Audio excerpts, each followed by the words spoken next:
কি রে বাবু, আর কতদিন ঘরে এরকম বসে থাকবি বলতো? চাকরি বাকরি খোঁজ। আরে মা দেখছি তো, এখন যদি না পাই তাহলে কি করব? কি জানি, আমি তো তোকে কোনোদিন ইন্টারভিউতে যেতেও দেখিনি। এত খরচা করে পড়াশোনা শিখলি, তো কি লাভ তুই যদি ঘরেই বসে থাকিস? আরে মা জবের জন্য ডাকবে তারপর তো যাবো। আর তুমি সবসময় আমাকে এরকম ছোট করতে থাকো কেন? এটা করেছিস ওটা করেছিস, আরে সবাই করে। সবার অবস্থা আমাদের মতো নয়।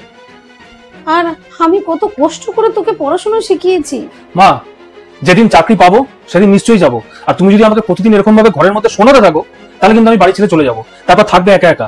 তুই এত কথায় কথায় রেগে যাস কেন? আরে তুই এখন বড় হয়েছিস, তোকে কাজ খুঁজতে হবে। আর বলতো আমি কতদিন এইভাবে কাজ করব? ঠিক আছে, করতে হবে না তোমাকে। কে বলেছে তোমাকে করতে? কিন্তু প্রতিদিন আমার সাথে এরকম ভাবে ঝগড়া করবে না তুমি। আমি ঝগড়া করি?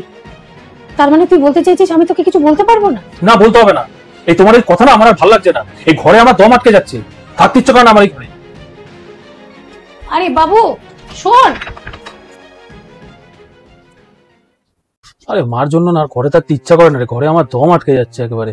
কেন, আবার কি হলো রে? আরে সারাদিন খালি আমাকে একদম করতে থাকে, আমাকে নিয়ে উল্টা পাল্টা কথা আমাকে ছোট করতে থাকে। জব কর জব কর জব কর, তোর জন্য আমরা এটা করেছি ওর জন্য ওটা করেছি। ভাল লাগে বলতো সময় সব শুনতে? আরে সেটা তো বলবেই, সে যে কেউ বলবে। তাহলে আমাদের ফ্রেন্ড সার্কেলের মধ্যে সবার চাকরি হয়ে গেছে, আর কলেজ শেষ হয়ে 3 বছর হয়ে গেছে, এখনো তোর কিছু হয়নি। মা তো বলবেই। আরে বাবা জবটা কি আমার হাতে? তুই বলতো যে আমি বলবো আর আমার সঙ্গে সঙ্গে আমার হয়ে যাবে জব? আরে মানছি জব পাওয়া তোর হাতে নেই, চেষ্টা তো করতে পারিস। চেষ্টা করা তোর হাতে আছে।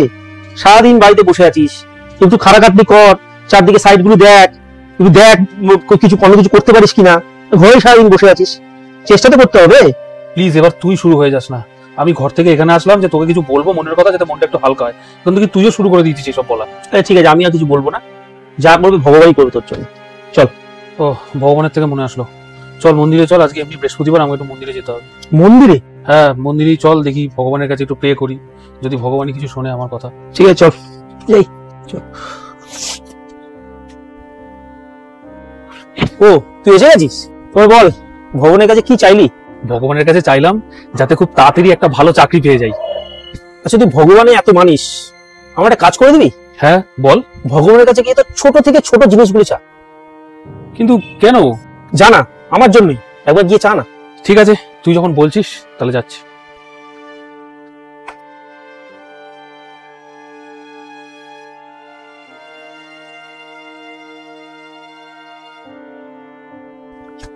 কিরে চাইলি?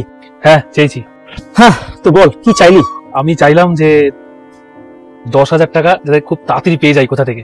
দেখ আমি জানি না তোর ইচ্ছা কতটা পূরণ হবে কি হবে না, কিন্তু আমি একটা জিনিস বলতে পারি, ভগবানের ওপরে একজন আছে যার কাছে তুই কোনো ইচ্ছা বললে সেটা সাথে সাথে পূরণ হবে। কি বলছিস? ভগবানের থেকে বড় কে আছে? আরে আছে রে। তাই? ঠিক আছে তাহলে চল, তার কাছে গিয়েই চাইবো। নে চল চল চল, গাড়িতে বস, চাই। চল চল। এ কি, এ তো আমাদের ঘরেই নিয়ে আসলি তুই আমাকে। তুই জানিস ভগবানের থেকেও বেশি আমাদের প্রার্থনা সবচেয়ে বেশি তাড়াতাড়ি কে শোনে? কে? সে হলো আমাদের মা। মা?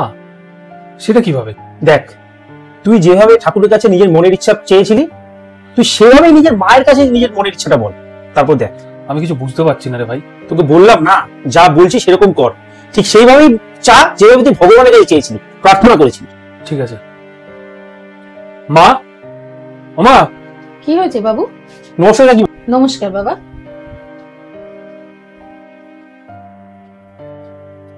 মা বলছি যে তোমার থেকে না আমার কিছু চাওয়ার আছে। কি চাওয়ার আছে বাবু? মা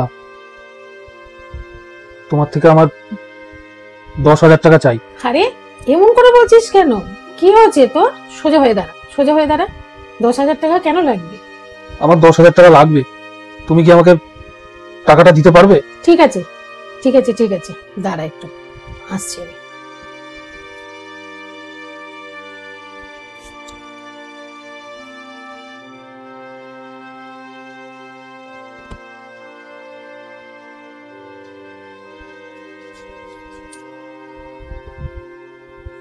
থ্যাংক ইউ মা, থ্যাংক ইউ। তুমি পৃথিবীর সব থেকে ভালো মা। কি হয়েছে বাবু, আজকে এইভাবে কথা বলছিস? কিছু না মা, আজকে আমি ভগবানকে নিজের চোখের সামনে দেখে নিয়েছি। কি বলছিস তুই? দেখেছিস আমরা ভগবানের কাছে কত কিছু চাই, কিন্তু আমরা জানি না আমাদের বাড়িতেই ভগবানের থেকে ওপরে কেউ আছে আমাদের মা বাবা, যাদের কাছে আমরা কিছু চাইলে সেটা আমাদের পূরণ হবেই। তাই আমাদের সবার আগে আমাদের বাবা মাকে সম্মান করা উচিত, বাবা মার কাছে সমস্ত কথা বলা উচিত। সেই জন্য আমাদের সবার উচিত ভগবানের আগে নিজের বাবা মাকে পুজো করা, নিজের বাবা মাকে সম্মান করা।